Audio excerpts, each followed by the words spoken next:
1980 में जब आदरणीय सोनिया गांधी भारत की नागरिक नहीं थी, when she was not the citizen of India,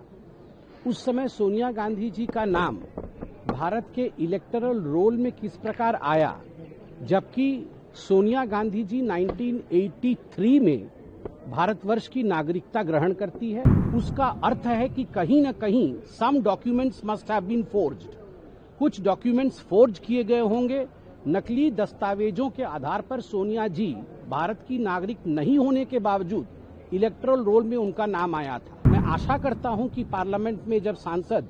Rahul Gandhi ji बतौर एलओपी अपने वक्तव्य को स्थापित करेंगे, वह स्वयं कांग्रेस पार्टी की बड़ी नेता पूर्व अध्यक्षा सोनिया गांधी जी के इस डिस्क्रिपेंसी के बारे में, जिसको आज कोर्ट ने भी संज्ञान में लिया है, उसके ऊपर भी अपना वक्तव्य रखेंगे। आज आप सभी ने देखा है कि दिल्ली के एक स्पेशल कोर्ट ने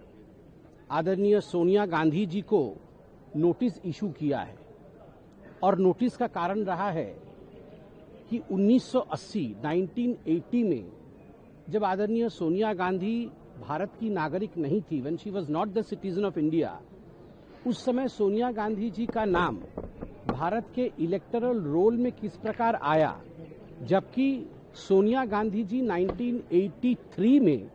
भारतवर्ष की नागरिकता ग्रहण करती है। She became the citizen of India in 1983।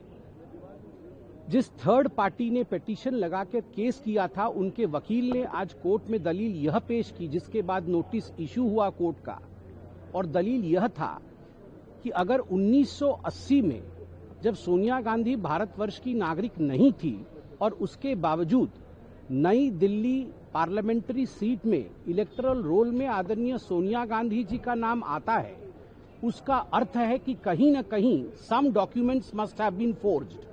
कुछ डॉक्यूमेंट्स फोर्ज किए गए होंगे। नकली दस्तावेजों के आधार पर सोनिया जी भारत की नागरिक नहीं होने के बावजूद इलेक्टरल रोल में उनका नाम आया था। अब चूंकि जुडिशरी ने सोनिया जी को नोटिस इशू किया है और आज आप देखिए पार्लियामेंट में इलेक्शन रिफॉर्म्स को लेकर डिस्कशन भी हो रहा है, मैं आशा करता हूं कि पार्लियामेंट में जब सांसद राहुल गांधी जी बतौर एलओपी अपने वक्तव्य को स्थापित करेंगे, वह स्वयं कांग्रेस पार्टी की बड़ी नेता पूर्व अध्यक्षा सोनिया गांधी जी के इस डिस्क्रिपेंसी के बारे में, जिसको आज कोर्ट ने भी संज्ञान में लिया है, उसके ऊपर भी अपना वक्तव्य रखेंगे। हम सब इंतजार कर रहे हैं कि उस पर राहुल गांधी जी क्या सफाई देते हैं।